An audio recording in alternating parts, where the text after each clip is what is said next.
दिग्रस में रविवार का दिन महाविकास आघाड़ी की कॉर्नर सभाओं के नाम रहा। आर्नी नाका, संभाजीनगर, देवनगर सहित विठल नगर में मानिकराव ठाकरे की सभाओं को दमदार प्रतिसाद मिला है। दिग्रस शहर में रविवार को विभिन्न इलाकों में संपन्न हुई महाविकास आघाड़ी की कॉर्नर सभाओं को स्थानीय नागरिकों का अभूतपूर्व समर्थन मिला।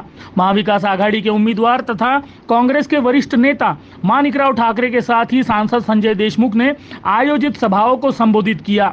उबाठा के सांसद संजय देशमुख ने उन्हें लोकसभा में जिताने के लिए जनता का शुक्रिया अदा करते हुए मानिकराव ठाकरे को विधानसभा चुनाव में जिताने का आह्वान जनता से किया। भाजपा और महायुति की बटेंगे तो कटेंगे जैसी भद्दी मानसिकता पर निशाना साधते हुए संजय देशमुख ने भाजपा के नीतीश राणे और पूर्व मुख्यमंत्री एकनाथ शिंदे को भी आड़े हाथों लिया। और मानिकराव भाई को बताना चाहता हूं कि ये नदी के पहली वर्ग का एरिया हमारा बारामती है। हमारे इस दिग्रस शहर ने संजय देशमुख का राजकारण जिंदा रखने का काम ये नदी के पहली वर्ग के लोगों ने किया। ये संजय देशमुख मित्रों, ये जो लड़ाई है, ये लड़ाई आज कौन से मोड़ पे आ गई है आप सभी को मालूम है।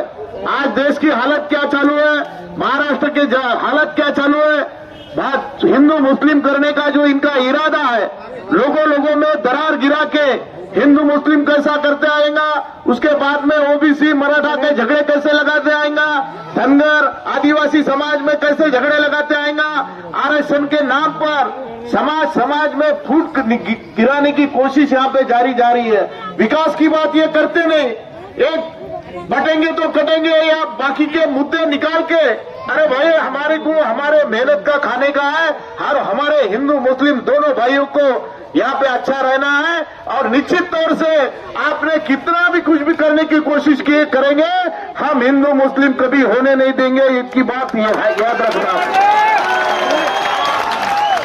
और वो रानी का छोकरा 1.5 फुट का नहीं है, बातें इतनी ऊंची करो। और वो बोल रहा कि मैं यहाँ जाऊंगा, मैं वहां घुसूंगा। अरे हम काय के लिए, हिंदू काय के लिए? अबे तू आके तो देख दिग्रस में, फिर बताते हम क्या कहा क्या। देखो, एक घटनात्मक पद पे बैठने वाला मुख्यमंत्री कभी आज तक अपने महाराष्ट्र के इतिहास में कभी आज तक कोई मुख्यमंत्री ने ऐसे गलत बातों का कभी समर्थन नहीं किया। ऐसे गलत बात का समर्थन ये मिंदेगढ़ का शिंदे ने यहाँ पे किया हुआ है, ये तुमने हमने आंखों से देखा है। और यहाँ का उम्मीदवार जो शिंदे का उम्मीदवार है, बीजेपी शिवसेना की जो युति है उनका उम्मीदवार है, नदी के पहली बार इनका डिपॉजिट अपने को जब्त करने का है, इतना ध्यान में रखना चाहिए। और इस मौके पर महाविकास आघाड़ी के विधानसभा प्रत्याशी मानिकराव ठाकरे ने आयोजित सभा में भारी संख्या में उपस्थित नागरिकों से संवाद साधते हुए उनके विद्यार्थी जीवन में दिग्रस में बिताए हुए दिनों की यादें ताज़ा करते हुए दिग्रस शहर के सर्वांगीण विकास पर न सिर्फ जोर दिया, बल्कि ये भी कहा कि विकास कार्यों के हद तक पूर्व पालक मंत्री संजय राठौड़ का दिमाग खोखला है। उनके पास कभी भी मजबूत विकास का कोई दृष्टिकोण था ही नहीं। कि जो मैंने दारवा नेर के अंदर किया है, एक सोच समझकर मैंने रणनीति की है, एक डेवलपमेंट की सोच समझकर की है कि वहाँ पे किसानों का भी भला होना चाहिए। तो किसानों के लिए मैंने वहाँ पे इरिगेशन प्रोजेक्ट बनाए, 23 प्रोजेक्ट बनाए, बिजली के वहाँ पे पारस का पावर स्टेशन मैंने 1200 करोड़ का वहाँ बनाया। और यहाँ पर भी जो केवी केंद्र है, 33 केवी केंद्र, 162 केवी केंद्र दारवा नेर में बनाए, ऐसे 7 बनाए। मैं संजय राठौड़ को पूछता हूँ, मैंने 26 संस्था बनाई है, हाई स्कूल रहा हूँ, मेरी नहीं, सभी समाज को दी अलग अलग। जितने भी संस्था वहाँ पे मुस्लिम समाज के लिए बनी होंगी, हाई स्कूल होगा, जूनियर कॉलेज होगा, या वहाँ पे प्राइमरी स्कूल होंगी या इंग्लिश स्कूल होंगी, जो मैंने 20 साल में बनाए स्कूल मुस्लिम समाज के लिए भी, ये 20 साल में संजय राठौड़ ने मुझे बताना कोई एक स्कूल भी आपके लिए कभी उन्होंने बना दी क्या 20 साल के अंदर? यही नहीं, उसके पता चलता है कि दिल से कौन है।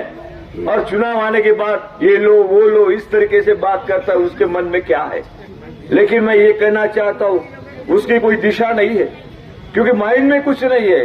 क्या करना चाहिए इस क्षेत्र के लिए, हम कैसे आगे बढ़ सकते हैं, किस तरीके से कदम बढ़ाना है, कौन सी योजना लाना है, कैसे फैक्ट्रीज वहाँ पे बड़ी बड़ी उद्योग यहाँ से लेके आना है, ये उनके माइंड में कुछ भी नहीं है, नील है। मैं इतना बताता हूं, आप बारीकी से पता कीजिए, आपको पता चलेगा कि खोखला है, सर पे कुछ नहीं है, क्योंकि प्लान नहीं है। अगर हमने प्लान बनाए, जब मैंने एमएलए बना तब प्राइमरी तो बहुत सारी बातें थी, रास्ता है, पानी है, बिजली है, स्कूल है, ये तो बना दी। लेकिन उसके बाद मैंने ये सोचा कि किसानों के लिए वहां पे इरिगेशन होना चाहिए। 23 डैम बनाए, एक डैम तो डेहली का ऐसा बनाया, शायद आपने देखा सुना होगा, मैंने पब्लिसिटी नहीं की, 500 करोड़ रुपए का वहां पे प्रोजेक्ट बनाया जो हमने। इस मौके पर पूर्व नगर अध्यक्ष विजय कुमार बंग ने भी जनता को सजग और सतर्क रहते हुए किसी के बहकावे में न आने का सुझाव देते हुए चुनावी दौर में मतदाताओं को रिझाने के लिए महाविकास आघाड़ी के विरोधियों द्वारा संभावित ऊटपटांग हरकतों पर भी कटाक्ष किया। बहुत रुपए आने वाले, आन दो, रुपए लो, रुपए के लिए नहीं मत बोलो, रुपए सबके जितने भी आते होंगे उसके रुपए लो, लेकिन वोट अपना बेचो मत, वोट अपना बेचो मत। उम्मीदवार में तुलना करके 20 तारीख को अपना वोट दो। निश्चित तौर से आपका जो एक मत है वो आपका मत ऐसा बदल करेगा, ऐसा यानी समय की पुकार है, बदल उस हिसाब से निश्चित तौर से बदल होगा। आने वाले समय के लिए, अपने दिग्गज के लिए, अपने ये आने वाले 5 वर्षों में बहुत कुछ विकास होगा। दिग्गज का नक्शा निश्चित तौर से बदलेगा, इसमें कोई शक नहीं है। आपको 20 तारीख को पंजाय चुनाव चिन्ह पर 1 नंबर का बटन दबा के अपने पंजे पर मोहर लगाना है। अपने उम्मीदवार जैसा हमने संजय जी देशमुख साहब को खासदार बनाए, उसी तौर से माणिकराव जी ठाकरे साहब को आमदार बनाना है।